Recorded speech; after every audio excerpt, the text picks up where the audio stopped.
When we think of a haunted place, we often picture the spirit of someone who has passed away lingering around. I've been doing some research into Route 66 and found that many spirits along the route seem to hang out in old hotels, historic theaters, and even the deserted ghost towns that have been left behind. These ghost stories aren't just creepy, they help us remember the history of this iconic road and the people who once called it home. In this video, we're going to explore some of the most famous ghost sightings and spooky tales from every state along the Mother Road. We will be starting from the east and making our way west. So buckle up and let's start the journey on this eerie adventure. The ghost stories of Route 66 begin in Chicago, Illinois. Since this was the place where the road started, many travelers stayed in the big hotels downtown before beginning their long journey. One of the most famous and spooky places to stay is the Congress Plaza Hotel. This hotel is more than 100 years old and has many stories about ghosts that never left. One story is about a worker who was accidentally trapped behind a wall when the hotel was being built. People call him the Hand of Mystery because they say they can see a ghostly hand reaching out from behind the wall in one of the hallways.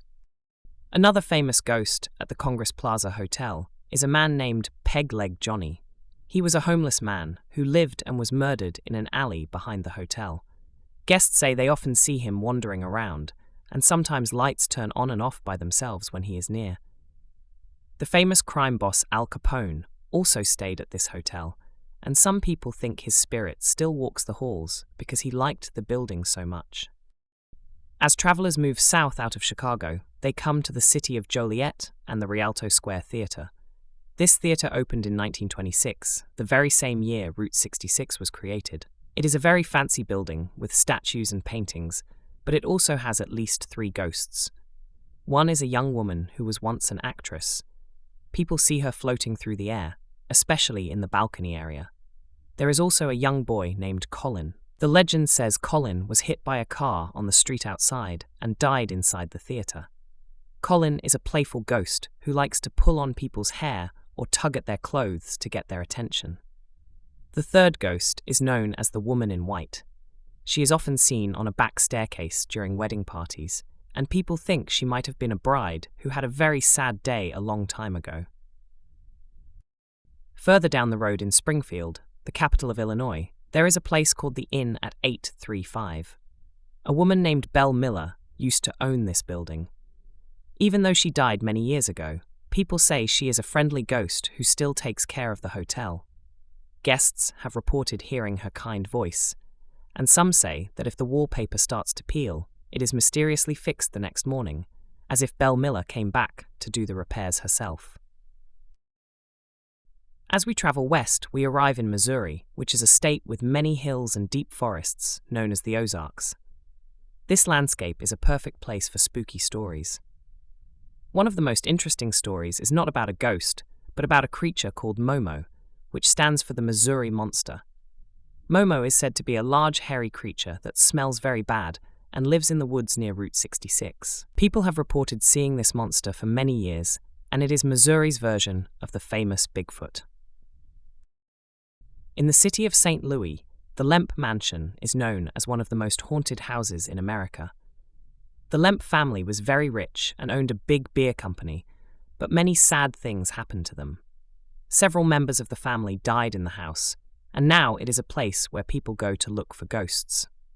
Guests who stay there have reported hearing heavy footsteps and feeling as if someone is watching them. There is also a place called the Lehman House in St. Louis, where guests hear voices and banging sounds in the middle of the night. Deep in the ground at Stanton, Missouri, are the Meramec Caverns.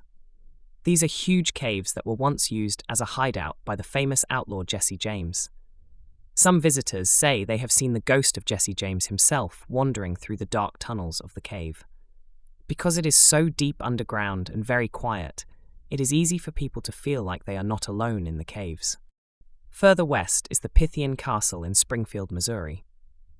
This building was once used as an orphanage for children and later as a hospital for prisoners of war during World War II. Because so many people were sick or sad there, many people believe the building is full of ghosts.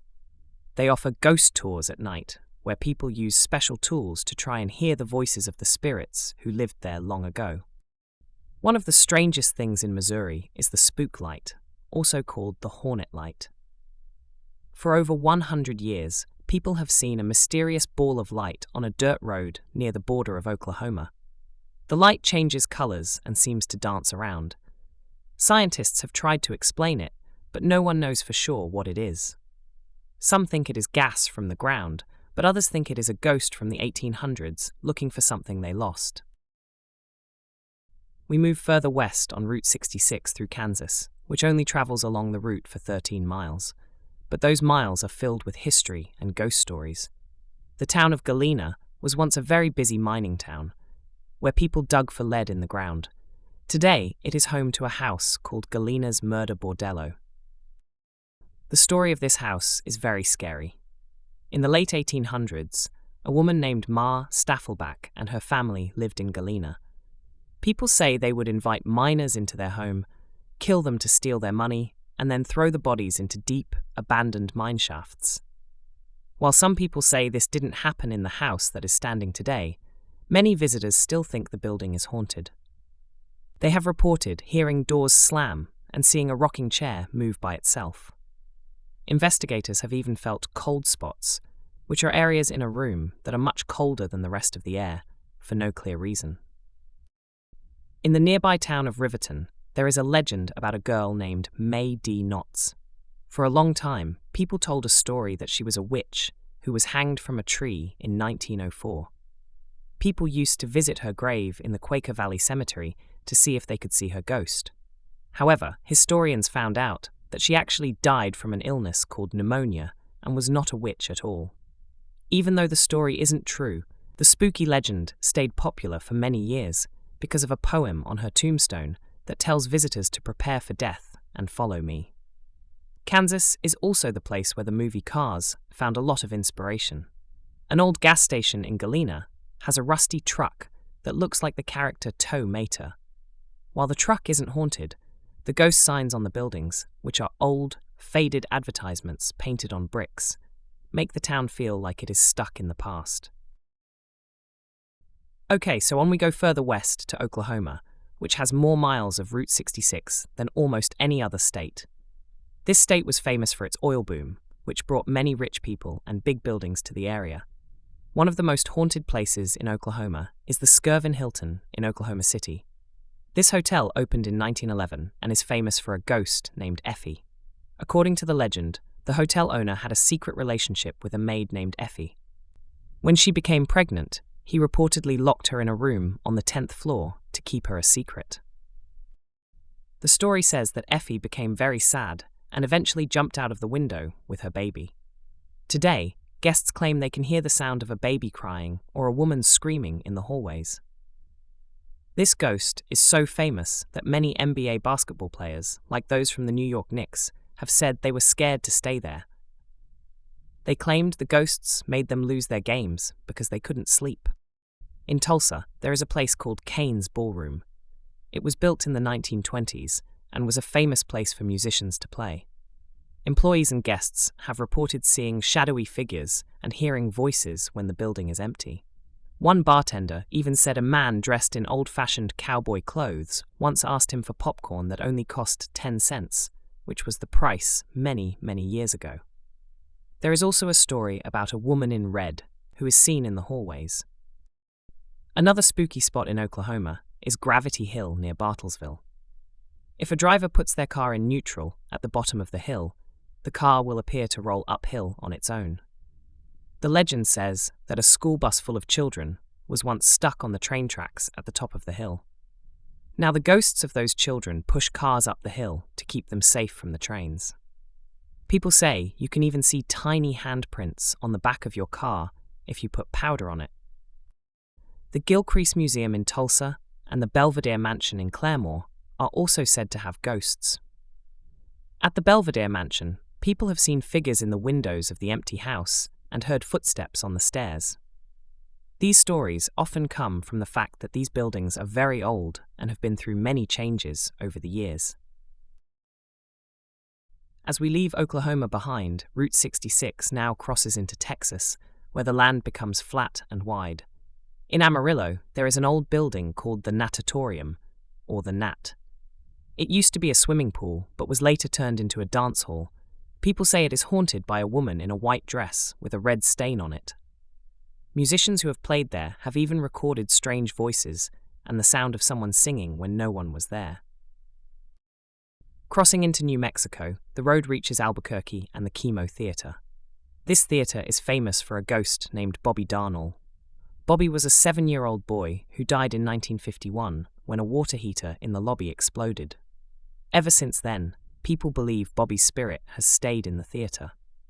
Performers say he is a playful ghost who likes to trip people or mess up the lights during a show. To keep Bobby happy, the actors leave a shrine of donuts and toys behind the stage. If they forget to leave donuts, they say the show will have many problems.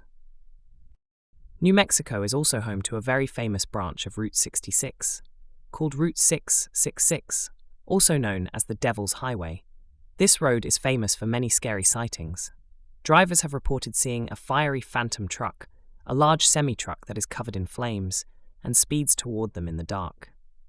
There is also the story of the faceless hitchhiker. Drivers pull over to help a girl standing by the road, but when she gets into the car, they see she has no face, then she just disappears into the seat. Another legend from New Mexico is La Llorona, or the Crying Woman. This is an old story about a woman who is looking for her lost children near the river. People in Albuquerque say they have heard her crying at night near the old parts of the city. In Gallup, the Hotel El Rancho was a favorite place for movie stars like John Wayne. Guests there have reported hearing laughter and footsteps in the lobby at night, and some have even seen the ghost of an older man in a black jacket. We now enter Arizona, which has some of the most famous ghost stories on the entire route. One of the spookiest places is Two Guns, which is home to the Apache Death Cave. A long time ago, there was a terrible fight between two groups of Native Americans. Many people died inside a cave there. Today, visitors say the area feels very sad and that they can hear strange noises coming from the cave. Further down the road is Flagstaff, where the Hotel Monte Vista is located. This hotel is full of ghosts. In room 210, guests are often woken up by a knock on the door and a voice saying room service. When they open the door, nobody is there. In another room, people see a woman sitting in a rocking chair. If the cleaning staff moves the chair, it magically moves back to the window by itself. There is also a dead bandit ghost who died in the hotel lounge after a robbery. Staff say they hear him say hello in the morning when they open the bar. In the town of Oatman, there is the Oatman Hotel. This town is a living ghost town because it still has wild donkeys walking the streets and old wooden buildings. The hotel is famous because movie stars Clark Gable and Carole Lombard spent their honeymoon there in 1939. People say their ghosts still stay in their favorite room, and you can hear them laughing and whispering together. There is also a ghost named Oti, who was an Irish miner. He is a friendly ghost who likes to play his bagpipes and pull the covers off of people's beds. Other haunted spots in Arizona include the Museum Club in Flagstaff, where the ghosts of the former owners, Don and Thorna, are said to still live. People have seen Thorna standing near the bar, and sometimes a fire will mysteriously start in the fireplace, even though no one lit it. At the Grand Canyon Caverns, guests can take a ghost tour in the pitch-black tunnels 200 feet underground. And so we reach the final state on our ghost journey along Route 66, and we arrive at California. One of the first stops is the Calico ghost town. This was an old mining town that was abandoned when the silver ran out. Today, people visit to see the old buildings and look for the ghosts of the miners who lived there. In South Pasadena, there is another Rialto theater. This one is also famous for being haunted. People tell a story about a girl who passed away in the balcony, and her ghost is still seen there today. There is also a story about a man who went insane in the projection booth. Visitors have reported that the stalls in the women's restroom shake as if there is an earthquake, but nothing else moves. Some people even say they have seen a ghostly cat walking across the movie screen. The road finally ends in Santa Monica, at the Pacific Ocean. Here, the Georgian Hotel sits near the beach. This hotel was built in 1933 and was a very fancy place for Hollywood stars to hide from the public. Even though it is a beautiful hotel, staff members have heard voices in the empty restaurant and received phone calls from rooms where no one was staying. Some people say they have heard a ghostly voice say good morning when they are all alone. At the very end of the road is the Santa Monica Pier. People say that the old carousel building is haunted by a shadow-like figure that wanders the rooftop at night. Some people even believe that if you lean against the Route 66 end-of-the-road sign and think very hard, you can see a glimpse through time and see what the pier looked like 100 years ago. The ghost stories of Route 66 are more than just ways to scare people. They are part of the Mother Road's personality. Because Route 66 was replaced by bigger, faster highways, many of the old buildings and towns were left to decay. This abandonment makes it easy for people to imagine that spirits are still there, holding on to the past. Some ghosts are famous, like the movie stars in Arizona or the gangsters in Chicago. These stories help us remember the exciting parts of history. Other ghosts are regular people, like the miners, maids, and children who lived along the road. Their stories remind us that life was often hard, and that we should remember everyone who traveled this path before us. Whether the ghosts are real or just stories, they make a trip down Route 66 much more interesting. They turn a simple drive into a journey through time where every old hotel and empty town has a secret waiting to be discovered. As long as people continue to travel the Mother Road, these spooky legends will continue to live on in the hearts and minds of everyone who hears them.